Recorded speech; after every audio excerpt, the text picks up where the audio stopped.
आज हम जिस मूवी को एक्सप्लेन करने वाले हैं उसका नाम है ब्रेड।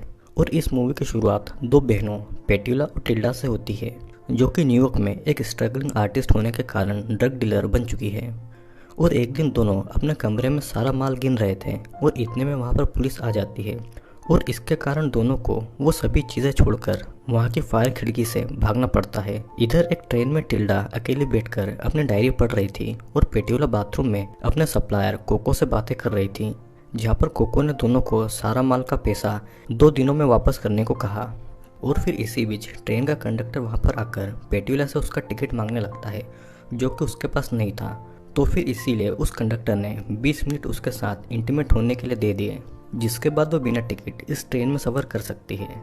और फिर कंडक्टर से इंटीमेट होने के बाद में वो अपनी सीट पर आकर उसके नीचे एक च्युइंगम चिपका देती है और कुछ देर में एक छोटे से शहर में उनका स्टेशन आ जाता है। उस रेलवे स्टेशन से बाहर निकलते ही एक भिखारी ने उन दोनों को पहचान लिया था, क्योंकि वो दोनों हमेशा वहीं पर वापस आती है। जिसके बाद में दोनों टैक्सी में सोचने लगी थी कि उनकी बचपन की अमीर और अनस्टेबल दोस्त डेफनी उसका स्वागत करेगी।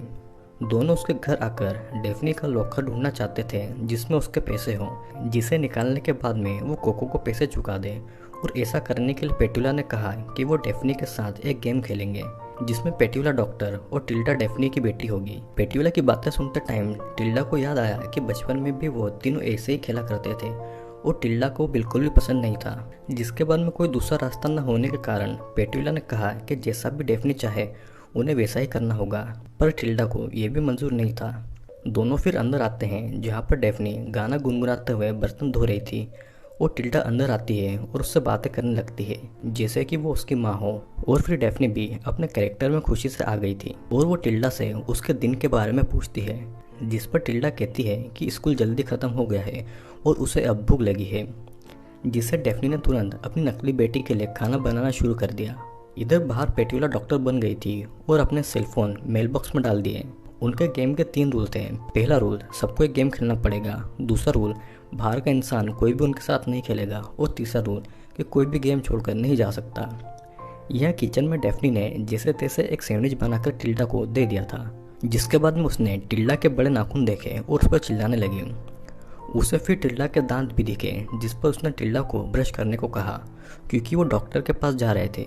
और कुछ देर में डेफनी वापस आई और टिल्डा पर अपनी जगह से न हिलने पर उसे और जोर से चिल्लाने लगी और वो एक कैंची से उसके नाखून काटने आ गई। पर टिल्डा ने उसे ऐसा करने से रोक दिया, क्योंकि वो खुद ये सब कर सकती थी।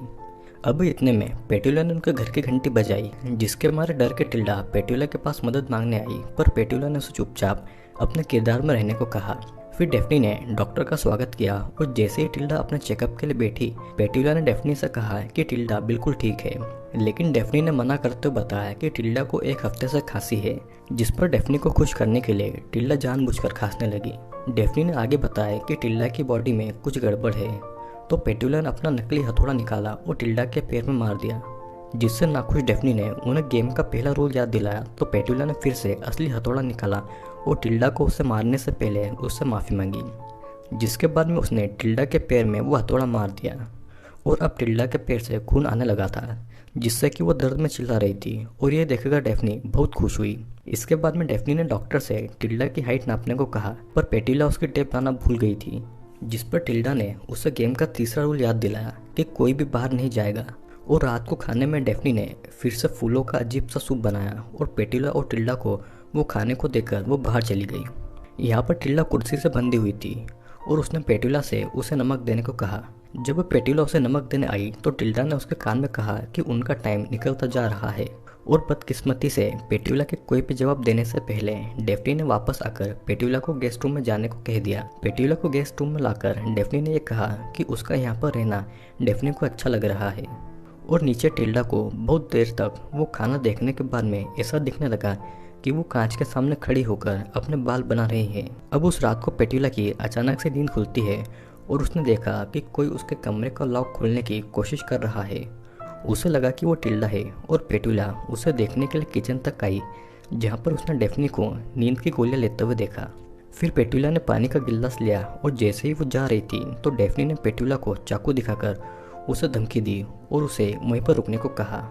डेफनी पेट्यूला को एक मेल डॉक्टर मानती थी, तो वो उसे किस करके अपने साथ इंटीमेट होने को कहने लगी।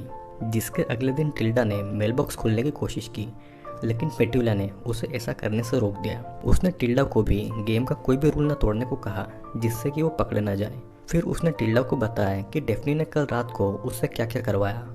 दोनों इस बात को याद करके हंस रहे थे, लेकिन अचानक टिल्डा के इतनी दवाइयाँ खाने के कारण उसे फिर से चीज़ें दिखाई देने लगी और उसे बचपन की एक और बात याद आ गई।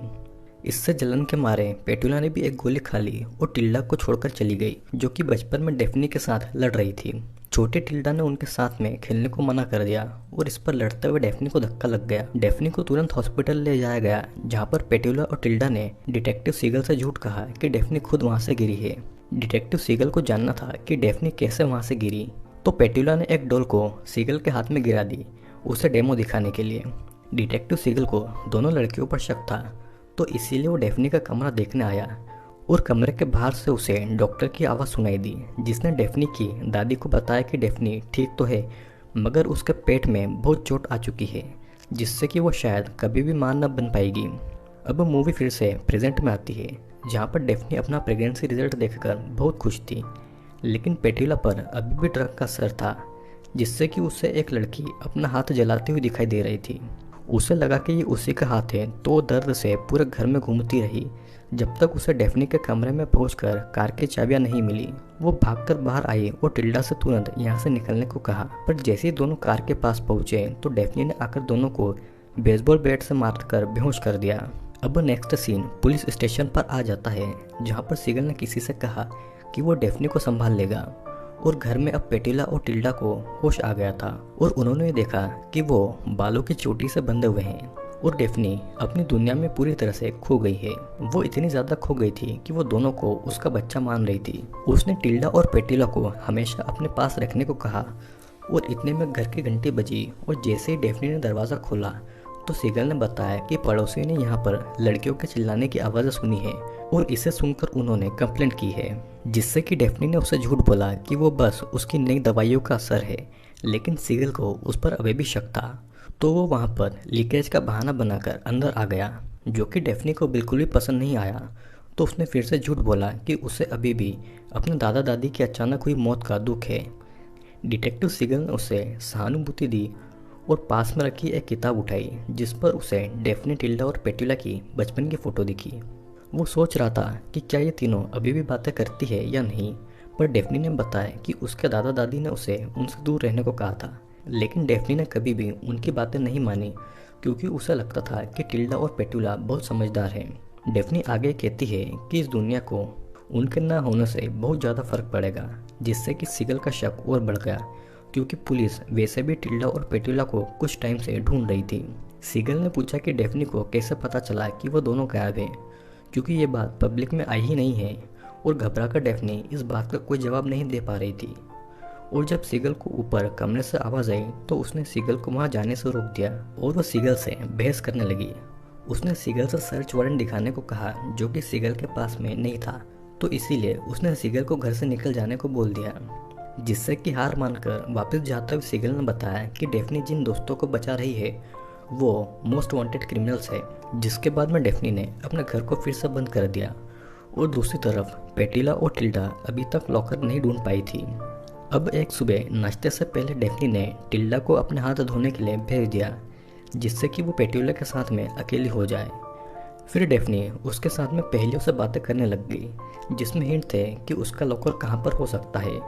उसने आगे कहा कि अगर वो लॉकर मिल गया तो वो यहाँ से जा सकते हैं, और इससे कंफ्यूज होकर पेट्यूला टिल्डा की तरफ भागी, जो इतनी देर से उनकी बातें सुन रही थी। टिल्डा ने बताया कि वो पहले उन्हें लॉकर तक पहुँचाएगी, तो उसे वो ढूंढना ही पड़ेगा, और डेफ्नी को अपने साथ रखकर उसने पेट्यूला को वापस से भेज दिया। खिड़की से पेट्यूला को 3 लड़की का छोटा सा स्टैचू दिखा और वो भागकर उसके पास आई और उसके नीचे एक सुराग उसे मिल गया। उसे पढ़कर वो घर में आई और एक टूटी दीवार का पीछा करते हुए एक कमरे में पहुंची। फिर उसने एक कमरे का पर्दा गिरा दिया, जिससे कि उसे कांच पर एक सुराग दिखा। अब इस सुराग को देखने के बाद में उसे वो लॉकर मिला और स्टैचू, कांच और कैलेंडर पर बने हुए नंबर से उसने लॉकर को खोल दिया। अब आखिरकार डेफ्नी के सारे पैसे लेकर पेट्यूला टिल्डा के कमरे में आई, जहाँ पर टिल्डा ने अपनी डायरी में लिखा था कि डेफनी पेट्यूला को भागते टाइम पकड़ लेगी। टिल्डा को चिंता थी कि डेफनी हमेशा टिल्डा को पकड़ लेती है, मगर पेट्यूला अपने भागने के प्लान के लिए बहुत खुश थी, जिससे कि वो टिल्डा की चिंता नहीं देख पाई। अब उस रात को टिल्डा और पेट्यूला अपने सामान के साथ बाहर लिफ्ट मांगने आए, लेकिन कोई उनके लिए नहीं रुका और थककर पेट्यूला ने टिल्डा पर उसकी मदद न करने के लिए चिल्लाना शुरू कर दिया। अब दोनों की बहस करते टाइम डेफनी कार से वहां पर आती है और पेट्यूला को टक्कर मार देती है। फिर जब पेट्यूला को होश आता है तो वो खुद को व्हीलचेयर पर बंधा हुआ देखती है और फिर डेफनी उन्हें बताती है कि उसका उन दोनों को छोड़कर जाने का कोई इरादा नहीं है। फिर पेट्यूला को उस कमरे में ले आती है जहाँ पर टिल्डा एक पिंजरे में बंद थी। डेफनी आगे बताती है कि अचानक उसे वो रात याद आ गई जब उसने अपनी दादी को जहर दे दिया था, क्योंकि वो जबरदस्ती उसके लिए केयर टेकर रख रही थी। अब वो पेट्यूला को सजा देना चाहती थी। वो चाहती थी कि पेट्यूला एक बड़ी सी स्माइल करे और इसके लिए उसने पेट्यूला का मुंह काट कर एक बड़ी सी स्माइल बना दी, जिसे डर से टिल्डा बस देखती रही। यहाँ पर स्टेशन वाले भिखारी ने सीगल को बताया कि उसने पेट्यूला और टिल्डा को यहाँ पर आते हुए देखा है। और फिर अगले दिन डेफनी ने पेट्यूला और टिल्डा को बताया कि वो यहाँ से जा सकते हैं और पुलिस उन्हें ढूंढ रही है।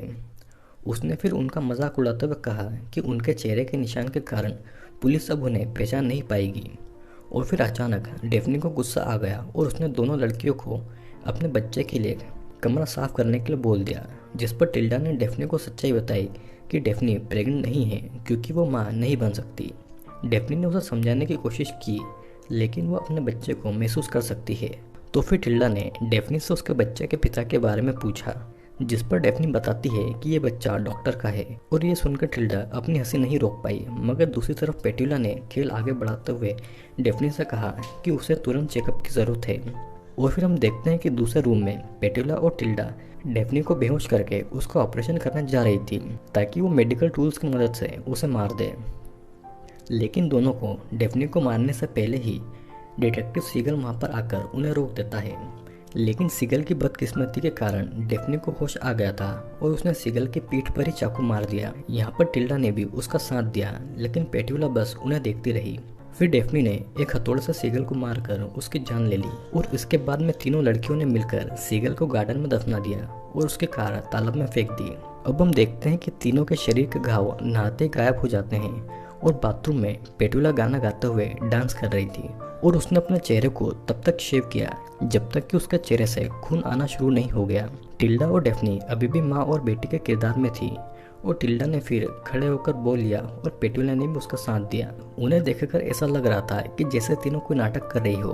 और नेक्स्ट सीन में हम देखते हैं कि टिल्डा बाहर खेल रही है और पेट्यूला और डेफनी उसे देख रहे थे। डेफनी उठकर वहाँ से चली जाती है तो पेट्यूला को लगता है कि वो अकेली है, जिससे कि वो भी उनके पीछे स्टेचू के पास आती है और इतने में उनके सामने खून से भरा सीगल आता है, जिससे टिल्डा और डेफनी पेट्यूला को देखकर हंसने लगे और तीनों वापस घर में आ गए। बीच में पेट्यूला को वो डॉल दिखी जो कि उसने सीगल को दी थी और कंफ्यूज होकर पेट्यूला ने सीगल की कब्र खोदी और देखा कि वो खाली है। अब परेशान होकर पेट्यूला घर में आकर सोफे पर बैठी थी, क्योंकि उसे पता करना था कि सोफे के नीचे वही च्युइंगम है जो कि उसने ट्रेन की सीट के नीचे चिपकाई थी। पेट्यूला ने फिर देखा कि सोफे के नीचे बहुत सारी च्युइंगम चिपकी है और उसे वहाँ टिल्डा की डायरी भी मिली, जिसमें उसने अभी तक की होने वाली हर चीज़ें लिखी थी। डेफनी ये देखकर खुश हो गई कि उसे टिल्डा की डायरी मिल गई, ताकि उसे पढ़ने के बाद में पेट्यूला वहाँ से भागने का न सोचे। डेफनी ने फिर बताया कि पेट्यूला हमेशा गेम के बीच में भागने की कोशिश करती है, लेकिन फिर खुद ही सब कुछ भूलकर वापस आ जाती है। उसने फिर पेट्यूला को अपना हाथ देखने को कहा, जो कि उसके भागने की हर कोशिश से कट जाता है। और डरकर पेट्यूला ने टिल्डा को मदद के लिए आवाज़ लगाई, जिसने बाद में बताया कि ट्रेन से लेकर कोई भी चीज़ कभी असलियत में हुई ही नहीं है और ये बस किरदार में आने वाले गेम का हिस्सा था। टिल्डा ने उसे याद दिलाया कि उन्हें इस घर से जाने की कोई ज़रूरत नहीं है, क्योंकि यहाँ पर सब कुछ है, जिससे सुनकर पेट्यूला रोने लगी थी। अब जब तक सच एकदम सामने आ जाता है तो पेट्यूला ने भी टिल्डा का हाथ थाम लिया था। अब हम देखते हैं कि नेक्स्ट सीन में जो खिलौने वाली ट्रेन चल रही थी वो वही ट्रेन है जिसमें पेट्यूला और टिल्डा चढ़े थे। उन लड़कियों को पेंटिंग करने का भी शौक था और वो सीगल नाम के पेंट इस्तेमाल करती थे। फिर कुछ टाइम के बाद में हम ये देखते हैं कि उन लड़कियों ने फांसी लगा ली। किसी ने हाथ की नस काट ली तो किसी ने जहर पीकर खुद को मारने का फैसला कर लिया। लेकिन ये सब सिर्फ उनके एक ही गेम को ख़त्म करता है। जिसके बाद में बहुत टाइम गुजर जाता है और बूढ़ी डेफनी को बर्तन धोते टाइम घर की घंटी सुनाई देती है उसने देखा कि टिल्डा घर पर आई है, जो कि अभी भी उसकी बेटी के किरदार में है। जब डेफनी, टिल्डा और पेट्यूला छोटे थे तो वो घर घर खेलते थे, लेकिन बड़े होते ही उनकी इमेजिनेशन खत्म होने की जगह और बढ़ती गई और उन्होंने इसी कहानी को अपनी असली दुनिया बना ली। सिर्फ पेट्यूला ने इस गेम को रोकने की कोशिश की थी, मगर अपनी हर कोशिश के बाद वो भी इससे बाहर नहीं आ पाई और आखिर में उसने भी टिल्डा और डेफनी का ही साथ दिया। और इसी के साथ ये मूवी यहीं पर एंड हो जाती है। तो दोस्तों, इस मूवी की कहानी में 3 ऐसी लड़कियां हैं जो कि बाकी सभी लोगों की तरह बचपन में एक गेम खेलती थी, जिसमें डेफनी माँ का किरदार, पेट्यूला डॉक्टर का और टिल्डा उसकी बेटी का किरदार करती है। लेकिन वो इस गेम में इतना ज़्यादा खो चुके थे कि वो इस गेम से बाहर ही नहीं आना चाहते थे। वे पूरी ज़िंदगी इस गेम को ऐसा खेलते रहे जैसे कि यही उनकी दुनिया हो। उन्होंने बचपन में इस गेम को शुरू किया और बुढ़ापे के अंत तक इस गेम को खेलती रही और इसी के साथ ये मूवी यहीं पर एंड हो जाती है। आई होप दोस्तों आपको ये मूवी ज़रूर पसंद आई होगी। मूवी अगर पसंद आई है तो वीडियो को लाइक, शेयर और कमेंट ज़रूर करिएगा। और अगर आप इस चैनल पर नए हैं तो चैनल को सब्सक्राइब करके बेल नोटिफिकेशन ज़रूर से ऑन कर लीजिए, ताकि कोई भी वीडियो आपसे मिस ना हो।